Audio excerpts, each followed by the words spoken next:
Welcoming refugees requires an understanding and an appreciation of the diversity of cultural practices associated with family life. Learning to appreciate and understand different ways of parenting is important when welcoming refugees. Cultural differences can provide opportunities for learning about a new place, people, and change. Zara's House in regional New South Wales has responded to diverse parenting in new and productive ways. They see social isolation as a key concern and have responded to diverse parenting through a novel approach working with the local university. The socialisation opportunities that we offer, which are huge, and I think very much appreciated by the women and also the children. Some of them have come from a very recent war situation, like from Afghanistan or from Iraq. They don't know anybody, they don't even know their own countrymen and countrywomen. So they come to Newcastle, and most of the women, because they come from a fairly traditional background from, say, Afghanistan or Iraq or Iran or even Congo, without Zara's House, these women would be at home with very little social support at all, because there's no old people, there's no aunties, there's no uncles, they're just here. And most of the women were illiterate in their own language. They'd never been to school due to the wars and the Taliban's way of dealing with women. We've been to Sydney, and there's an Arabic educational materials shop in Auburn that we've brought up big at on various topics. The topics are the topics that we think the families need early on when they come to Australia. We were approached by the University of Newcastle with the offer of having 50 medical students come to Zara's House and do volunteer work at Zara's House. Now, most of these 50 medical students were young men, and we couldn't allow these young, gorgeous young men to work with some of our women because of the cultural issues. So one of the things we asked these very clever young men was, please, would you start with a book about sleep? So the first one we did was sleep. The second one was gender equity for children. The third one was the importance of water safety for children.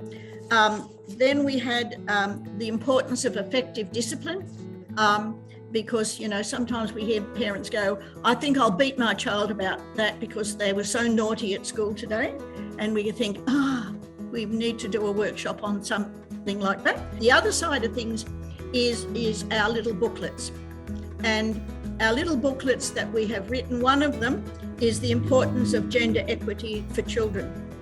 And that booklet is one of the booklets that we have 8 of these booklets that we use with our families, and they take these little booklets home, and the booklets are written in whatever accessible language they need. So it will either be in English if they're English literate, or they could be in Dari, Pashto, Arabic, Swahili, Amharic, whatever language, or they might bring a problem to us and we say, look, we've got a little booklet about that. We use them with the mothers quietly, one-to-one, when we're dealing with their children or we're talking to them. Generally, we try to keep them very small and private, because sometimes people want to talk about issues and they don't want to talk about those issues in front of their friends. We've done a little booklet on COVID-19.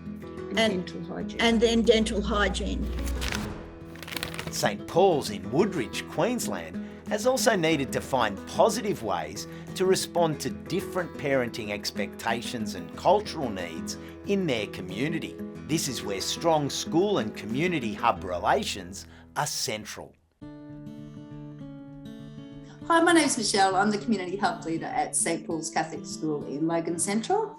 I've been the Hub Leader there for nearly close to 10 years and work with a completely diverse group of families that attend both in the school and at the Hub. Now, we might have access to interpreters, which we get through the school too. If we've got a huge lot of Tamil families, we try to find a school officer that's got a Tamil speaking background. So There's a lot of consideration that goes into working with the diverse families. We found a lot of our parents weren't attending TAFE English classes in the beginning, and for multiple reasons. For some of them were because they had younger children, and it's a very scary prospect of sending their children off to childcare too. So having the English classes on site was great, where the mum is still feeling connected with their children. They can check in on their children anytime. So I guess it's just getting to know the families on that one-on-one, so whether it's going to be better doing audio or whether it's better just sit and talk with them.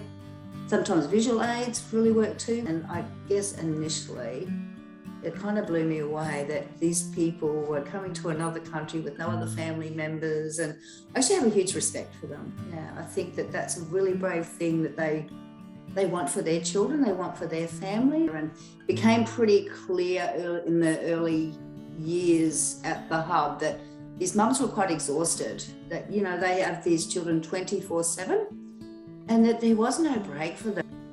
And, you know, and I guess we then also built the hub around making it a safe space so that the parents could actually come, and if they just needed to sit and have a break, we're okay with that.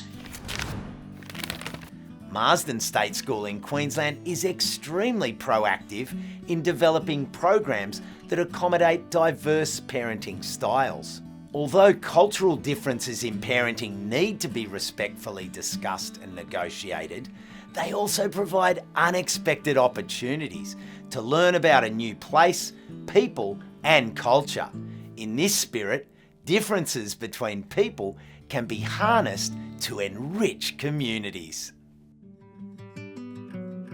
Hi, I'm Penny Dearlove, and I'm the hub leader at Marsden State School. So we've got mainly playgroups and then the English class, of course. But with the playgroups, we have got women from Laos, Burma, Afghanistan. We've got Congolese women and their little ones. It's really, really lovely to meet such a huge variety of cultures that come to the hub. I'm finding with the cultures, they're all very different in how they parent, and when they're in this setting, they are learning so much by just being present. The parents are often asking for some more skills and how to handle their developmental ages. Like we've got a little 2-year-old that's just starting her full-on tantrums, and the occupational therapist will help us there. She will say, well, this is quite normal, and she'll give her a little a guideline to follow with her milestones. So we have a lot of books in different languages to put out for the children. We've got Maori books written in Maori language. We've got some Afghanistan books written in Farsi and Hazaragi. So the parents are very much on board about sitting and reading. They really, really enjoy it. With the little children, the cultural differences in their behaviours is sometimes noticed. We usually role model if there's an argument or something that may erupt over sharing. I had a shop set up. It was so beautiful the other day, and I had two little, a girl from Iran and a boy from Afghanistan, and they were speaking their own language, and they were at the market and they were shopping. So that was lovely. So I think role modeling a lot, and the parents are very supportive in backing us up while they're here at school.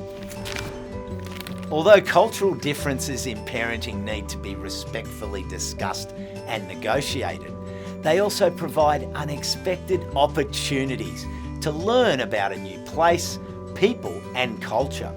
In this spirit, differences between people can be harnessed to enrich communities.